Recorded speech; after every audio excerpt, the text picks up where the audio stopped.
بسم اللہ الرحمن الرحیم۔ سہارا کون بنتا ہے؟ اگلے بینچوں پر بیٹھی رنگ برنگی ملبوس لڑکیوں میں عبایا پہنے نقاب پوش لڑکی نمایاں نظر آ رہی تھی۔ عمار نہ جانے کب سے پیچھے بیٹھا اس لڑکی کی پیٹھ کو گھور رہا تھا۔ وہ لڑکی جس کا نام خولا، عجیب سا نام تھا، اس سے پہلے عمار نے یہ نام کبھی نہیں سنا تھا۔ وہ مائگریشن کروا کر آئی تھی اس یونیورسٹی میں۔ اس کے آنے سے پہلے پورے ڈپارٹمنٹ میں عمار کی دھوم مچی تھی۔ جب سے یہ لڑکی آئی تھی وہ سیکنڈ پوزیشن پہ جا رہا تھا۔ پریزنٹیشن ہو، ٹیسٹ ہو، پروجیکٹ ورک ہو، وہ پہلے نمبر پر جا رہی تھی۔ ویسے تو عمار کو پہلے کبھی اس سے کوئی فرق نہیں پڑا کہ وہ سیکنڈ آئی یا فرسٹ، لیکن جب ہر میدان میں خولا آگے بڑھنے لگی تو نہ جانے کیوں اسے چڑ سی ہونے لگی۔ بہت بار اس نے کوشش کی لیکن آگے نکلنے سے اس کے دانتوں پیسنا آ رہا تھا۔ کبھی کبھی وہ سوچتا اسے یہی یونیورسٹی ملی تھی۔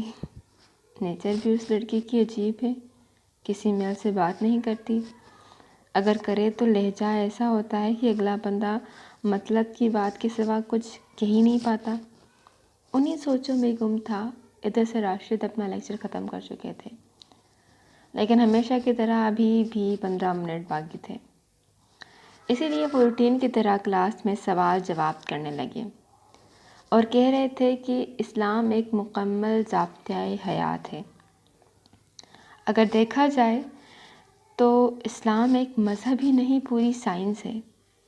اسلام سے زیادہ کوئی انسان کا خیر خواہ نہیں ہے۔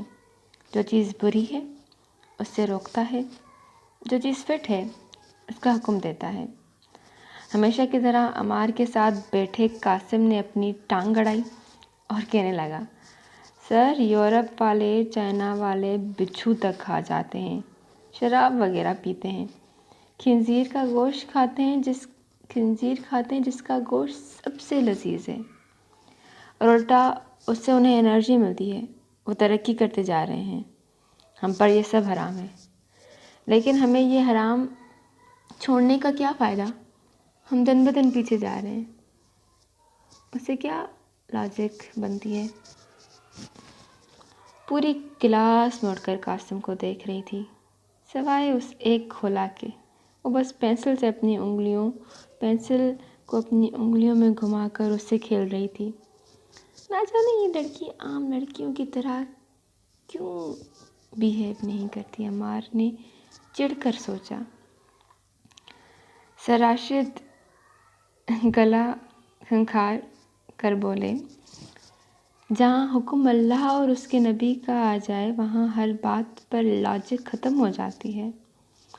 لیکن سر میں قاسم نے اتنا کہا ہی تھا کہ سر راشد نے ٹوک کر کہا، میری بات پوری ہونے دیں مسٹر قاسم، اور پھر ایک لمبا سانس لے کر بولے، جیسے میں نے پہلے کہا، اسلام نہ صرف ایک مذہب ہے بلکہ پوری سائنس ہے۔ میں صرف لاجک سے، سائنس کے حوالے سے آپ کے سوال کا جواب دیتا ہوں۔ مسٹر قاسم، آپ ایک کام کرنا، ایک بچھو کو پکڑ کر اس کے گرد دائرہ لگا کر پھر اس میں آگ لگا دینا، پھر مشاہدہ کرنا کہ وہ کیا کرتا ہے اور مجھے بتانا۔ یہ آپ کا ہوم ورک ہے۔ سر ابھی بتائیں، اتنا سسپینس کیوں پیدا کر رہے ہیں؟ پوری کلاس نے احتجاج کیا۔ عمار کو بھی اس ٹاپک پر اب دلچسپی پیدا ہو گئی۔ وہ باقی سب بھول کر سر راشد کو دیکھنے لگا۔ اوکے کہہ کر سر راشد نے کہا، جب آپ ایسا کریں گے تو بچھو گھبرا کر وہاں سے نکلنے کے لیے اپنا راستہ تلاش کرے گا، لیکن جب اسے راستہ نہیں ملے گا تو وہ مایوس ہو کر اپنے آپ کو ڈنک مار کر خودکشی کر لے گا۔ اب مسٹر قاسم، آپ ریسرچ کریں اور نوٹ کریں کہ جس علاقے اور ملکوں میں بچھو سب سے زیادہ کھایا جاتا ہے وہاں خودکشی کا ریٹ باقی ملکوں کی نسبت زیادہ ہے۔ اس بات پر سائنس بھی متفق ہے کہ انسان جو کھاتا ہے اس چیز کی فطرت اور اس کا اثر دونوں کھانے والے کے جسم میں ٹرانسفر ہوتا ہے۔ اب کون بتائے گا کہ پورک خنزیر کیوں حرام ہے؟ کیا وجوہات ہیں؟ عمار سوچنے لگا، لو بھلا سائنس کی کلاس میں اس کا ذکر کیوں آ گیا؟ لیکن اس کھولا کا ہاتھ بلند تھا۔ سر راشد نے مسکراتے ہوئے کہا، ایز آئی ایکسپیکٹڈ مس کھولا۔ ایک باوقار سی آواز کلاس میں گونجنے لگی، سر اس کی ایک وجہ نہیں، کئی وجوہات ہیں۔ اس نے ہاتھ بلند کر کے کیا اور پہلی فنگر کھول کر کہا، نمبر 1، یہ چند ان غلیظ جانوروں میں شمار ہوتا ہے جو پیشاب و پاخانہ سمیت ہر چیز کھا جاتے ہیں۔ نمبر 2، اس کے گوشت میں زہریلے مادے جذب کرنے کی صلاحیت عام گوشت کی نسبت زیادہ ہوتی ہے، اس لیے اس کا گوشت 30% زیادہ ٹاکسک ہے۔ نمبر 3، اس کے اندر جنسی اشتہاات بہت زیادہ ہوتی ہیں۔ نمبر 4، یہ دنیا کے ان بغیرت ترین جانوروں میں سے ہے جو جنسی تسکین کے لیے نر یا مادہ کا فرق نہیں دیکھتا۔ میرا خیال ہے اتنا کافی ہے۔ ان سب کے باوجود اگر کوئی یہ لذیذ ترین گوشت کھانا چاہے تو کھا سکتا ہے۔ واضح ترین یہ قاسم پر طنز کرتے ہوئے وہ بیٹھ گئی۔ پھر پوری کلاس میں سنسنی اور خاموشی پھیلی۔ باتیں ایسی تھی کہ سب اس کو کھو کر پلکیں جھپکانا بھول چکے تھے۔ اپنے اوپر طنز کا سن کر قاسم میرے پہلو پر بیٹھا بیچ و تاب کہنے لگا اور دھیمی آواز میں غصے سے بولا، چھوڑوں گا نہیں میں اسے۔ اتنے میں سر راشد کی آواز گونجنے لگی، ویل ڈن مس کھولا، آپ نے کمال کر دیا۔ اب اگر آپ لوگ نوٹ کریں، جہاں یہ سب سے زیادہ کھایا جاتا ہے وہاں بے حیائی، جنسی بے روائی اور ہم جنس پرستی عروج پر ہے۔ اتنا ہی کہا تھا کہ پیریڈ ختم ہو گیا۔ سر راشد باہر چلے گئے۔ ساری کلاس بھی باہر کا رخ کیا۔ یہ آخری پیریڈ تھا۔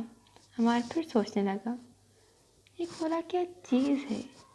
اس کے پاس اتنا نالج کہاں سے آتا ہے؟ اتنے میں کسی کلاس فیلو نے کمنٹ پاس کیا، لاہور میں کھوتے ہیں۔ اتنا کہہ کر وہ چپ ہو گیا، لیکن کہوں سے راہداری گونج اٹھی۔ قاسم دانت پیستے ہوئے کہنے لگا، چھوڑوں گا نہیں میں اس کھولا کی بچی کو۔ عمار نے کہا، چھوڑ دو یار، ہوتا رہتا ہے۔ مگر قاسم نے کوئی جواب نہیں دیا۔ عمار کو حسد ہونے لگا کھولا سے۔ وہ اسے پیچھے چھوڑنے کے طریقوں پر غور کرنے لگا۔ وہ بس چاہتا تھا کہ کسی طرح اس لڑکی پر کمنٹس پاس ہوں اور اس پر بھی کلاس ہنسے۔ یہ سوچ ہی عمار کے سینے میں ٹھنڈک پیدا کر رہی تھی۔ کچھ دنوں بعد شاید عمار کو موقع مل گیا۔ ایک اسائنمنٹ پر ڈسکشن کے لیے جب وہ سر راشد کے دفتر کے باہر پہنچا، اسے اندر سے باتوں کی آواز آ رہی۔ وہ درد بھری کھولا کی آواز سن کر حیران رہ گیا۔ کھولا کہہ رہی تھی، سر میں یہ ذلت برداشت نہیں کر سکوں گی اور کچھ الٹا سیدھا کر لوں گی، اس لیے پہلے آپ کو انفارم کرنا بہتر سمجھا تاکہ آپ کو بعد میں گلہ نہ ہو۔ اس سے پہلے کہ وہ کچھ اور بولتی، عمار ایکسائٹمنٹ میں اتنا کھو گیا کہ اسے پتہ نہ چلا کب اس کے زور سے دروازہ کھل گیا۔ اندر کھولا دروازے کی طرف پیٹ پیٹھ کیے سے راشد کی طرف منہ کیے بیٹھی۔ دروازہ کھلنے کی آواز پر وہ چونکی اور فوراً نقاب کر لیا۔ اتنی تیزی دکھائی کہ عمار اس کے چہرے کی ایک جھلک بھی نہ دیکھ سکا۔ وہ حیران ہو گیا۔ جو لڑکی میل سے بات کرنا گوارا نہیں کرتی تھی، سر راشد کے سامنے بے نقاب بیٹھی تھی۔ کیا رشتہ تھا؟ کیا پیار؟ نہیں، سر راشد کی عمر تو بہت زیادہ ہے۔ وہ پریشان کیوں تھی؟ اس کی آواز میں اتنا درد کیوں تھا؟ یہ سب خیال ایک سیکنڈ میں عمار کے ذہن میں آئے، لیکن پھر سر راشد کی تلخ آواز اسے ہوش میں لے آئی۔ تمہیں تمیز نہیں ہے اندر آنے کی؟ یہ کیا طریقہ ہے؟ ریئلی سوری سر، دستک دینی تھی مگر غلطی سے دروازہ اوپن ہو گیا، عمار نے گھبرا کر سرخ ہوئے سر راشد کے چہرے کو دیکھ کر کہا۔ اتنے میں کھولا کرسی دھکیلتی ہوئی کھڑی ہو گئی اور کہنے لگی، اوکے سر، میں چلتی ہوں، جو کہنا تھا کہہ دیا۔ اتنا کہہ کر وہ آفس سے باہر چلی گئی۔ جی فرمائیے۔ سر راشد کے لہجے میں ابھی بھی تلخی باقی تھی۔ سر، وہ ایک اسائنمنٹ کے بارے میں ڈسکس کرنا تھا۔ یہ کہہ کر عمار اسائنمنٹ کے پوائنٹس کو ڈسکس کرنے لگ گیا، لیکن اس کا ذہن بدستور انہی الجھنوں میں الجھا تھا کہ کھولا اور وہ بھی بے نقاب سر راشد کے سامنے کیوں بیٹھی تھی؟ وہ کیسی وارننگ دے رہی تھی؟ اس کے لہجے میں غم کیوں تھا؟ ڈسکشن کے بعد وہ آفس سے نکلا اور کینٹین کی طرف جانے لگا۔ بہت سوچنے کے بعد وہ اسی گتھی کو سلجھا نہ سکا۔ کینٹین سے باہر سیڑھیوں پر قاسم اور جواد بیٹھے تھے۔ عمار بھی ان کے پاس بیٹھا تھا کہ کھولا اپنی سہیلی رمشا کے ساتھ آتی دکھائی دی۔ اسے دیکھ کر قاسم پرجوش ہو گیا اور جواد کو کہنے لگا، جلدی ویڈیو بنانا شروع کر، اپنی فنی کلپ تیرے ہاتھ آنے والا ہے۔ جواد نے جلدی سے کیمرہ آن کیا اور ویڈیو بنانے لگا۔ جیسے ہی کھولا پاس سے گزر کر اندر جانے لگی، قاسم نے فوراً اپنی ٹانگ آگے کر دی۔ مقصد یہی تھا کہ کھولا الجھ کر گر جائے۔ ایک لمحہ تو لگا جیسے ایسا ہونے والا ہے کیونکہ کھولا رمشا سے باتیں کرنے میں مصروف تھی، لیکن جیسے ہی قاسم نے اپنی ٹانگ آگے کی تو عمار کی نظر کھولا کے پاؤں پر مرکوز تھی۔ ایک سیکنڈ کے کچھ ہی لمحے میں اس کے پاؤں کو اٹھتے دیکھا اور وہ تھوڑا سا ٹانگ کے اوپر سے آگے گزرا ہی تھا کہ فوراً واپس ہو گیا، جسے دانستہ واپس لایا گیا ہو، اور پاؤں میں موجود جوتے کی ہیل قاسم کی پنڈلی پر آ کر ٹکی اور عمار نے واضح دیکھا کہ اس پاؤں پر واضح دباؤ ڈالا گیا اور ہیل قاسم کی پنڈلی کے گوشت میں گھستی جا رہی تھی۔ قاسم نے تڑپ کر پاؤں پیچھے کھینچا، لیکن جو ہونا تھا ہو چکا تھا۔ پنڈلی پر واضح نیل پڑ چکا تھا اور کچھ بوندیں خون کی نظر آ رہی تھیں۔ تکلیف کی شدت سے قاسم نے ہونٹ بیچ لیے۔ اوہ ویری ویری سوری، میں نے نہیں دیکھا، ایک شان بے نیازی سے کہتے ہوئی وہ آگے چلی گئی۔ قاسم اٹھا اور چلنے کی کوشش کی، لیکن ہڈی پر ہیل کا اتنا دباؤ پڑا تھا کہ قاسم مشکل سے لنگڑا کر چل رہا تھا۔ عمار نے اسے سہارا دیا تو اس نے قاسم کو کہتے سنا، اب بس بہت ہو گیا، اور گالی دے کر کہنے لگا، اب اس کا میں وہ حشر کروں گا کہ اس کی نسلیں تک عبرت پکڑیں گی۔ عمار جانتا تھا کہ قاسم ایک امیر گھرانے کا بگڑا ہوا لڑکا ہے۔ عمار نے بات رفع دفع کرنے کی خاطر کہا، چھوڑو نا یار، یہ مصیبت بھی تم نے خود مول لی ہے۔ مگر قاسم قاسم نے ہاتھ جھجکتے ہوئے کہا، بس چپ کر، تجھے بھی اس کی پریشانی ہے، تمہاری جگہ وہ لیتی جا رہی ہے۔